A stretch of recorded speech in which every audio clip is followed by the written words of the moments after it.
ये बात सत्य है कि विरोध में भक्ति कभी रुकती नहीं है, बल्कि बढ़ती है। तो पितामह भीष्म जन्म तो साधारण ही होता भक्तों का, खूब सारे अभाव होते हैं जीवन में। सूरदास जी का जब जन्म हुआ ना, तो पिताजी ने खूब गालियां दी। क्यों? सूर पैदा हुआ है, अंधा बालक पैदा हुआ है। पहले दिन से ही देखना नहीं पसंद था सूरदास जी के पिताजी को इनका मुंह।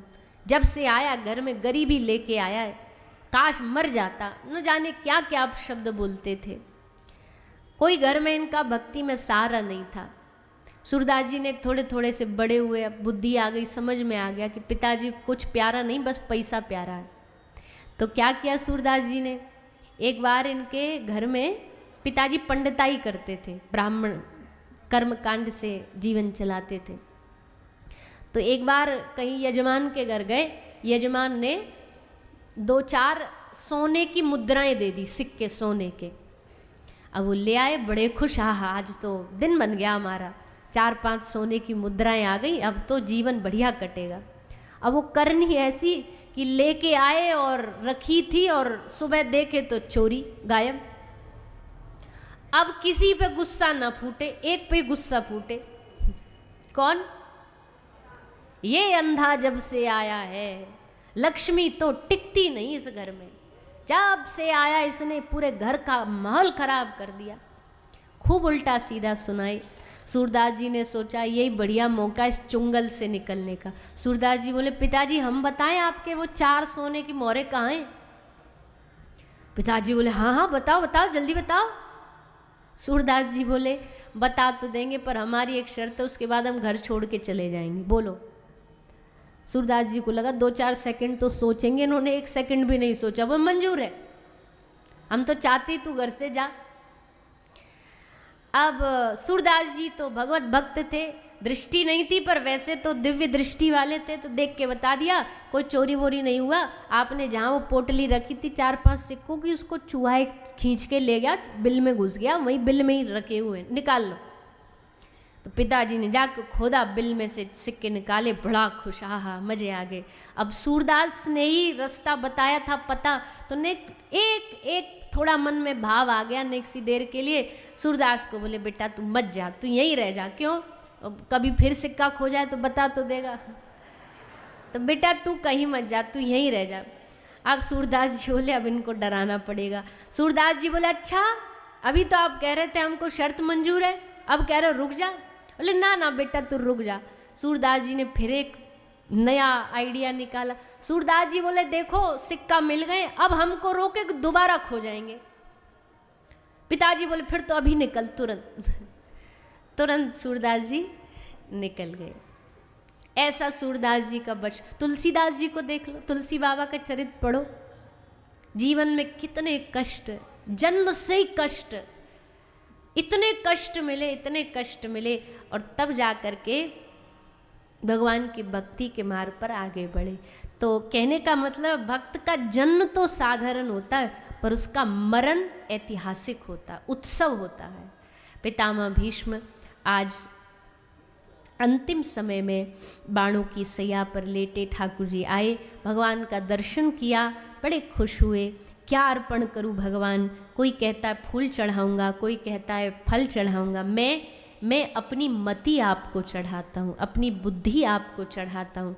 और बुद्धि अर्पित करके पितामह भीष्म अपने धाम में, भगवान के धाम में प्रविष्ट हो गए। इस प्रकार भगवान अब द्वारिका आए हैं। द्वारिका अर्जुन भी साथ में आए भगवान को छोड़ने। 16,000 कन्या सब साथ में विराजमान थी। भागवत जी में लिखा है, कामदेव आया भगवान को हराने। लेकिन वो क्या भगवान को हराता, भगवान ने उसको दोबारा हराया, क्योंकि एक बार पहले महाराष्ट्र में हराया था जब ब्रज में आया था, और दूसरी बार अब द्वारिका में हरा के भगा दिया। इधर लिखा है, धृतराष्ट्र को श्री विदुर जी ने जाके खूब सत्संग सुनाया। तुम्हारे सपुत्र मर गए तुम्हारे कारण, फिर भी अभी तुम्हारा मोह दूर नहीं हुआ, घर को छोड़ के नहीं जा रहे। युधिष्ठिर और इन पांडवों के साथ इतना अन्याय किया और आज इन्हीं की रोटी पे जी रहे हो। खूब कड़वे खरे खोटे शब्द नारद जी ने सुनाए, ताकि ऋषि विदुर जी ने सुनाए, ताकि इनके मन में वैराग जागे। और वैसा ही हुआ। धृतराष्ट्र को लगा कि वास्तविकता में उसने बड़ा गलत किया पांडवों के साथ, और फिर वो घर छोड़ करके चले गए। गंगा की धारा जहाँ सप्त श्रोत्र तीर्थ कहा जाता है, वहाँ जाके धृतराष्ट्र ने तप किया, भजन किया। इसके बाद राजा परीक्षित का प्रागट्य हुआ, उनका जन्म हुआ। सब पांडवों ने आशीर्वाद दे करके राजा परीक्षित थोड़े बड़े हुए, उनको राजा बना करके पांडव प्रयाण पर चले गए, क्योंकि अब भगवान नहीं तो अब उनके बगैर क्या जीना। सब पांडव गृह त्याग करके भगवत धाम में लीन हो गए। पांडव श्री परीक्षित राजा हस्तिनापुर के सम्राट बने। एक यज्ञ किया, अश्वमेध यज्ञ। और राजा परीक्षित को किसी ने बताया कि महाराज कलयुग चालू हो गया, कहीं भी मिल सकता है आपको। तो राजा परीक्षित हमेशा धनुष बाण संग लेके घूमते थे, जहाँ कलयुग मिले वहीं मारू से। और एक दिन फिर सामने कलयुग दिखा। कैसे दिखा? पृथ्वी रूप में गौ माता का रूप धारण करके पृथ्वी खड़ी है, सामने धर्म खड़ा है बैल रूप में।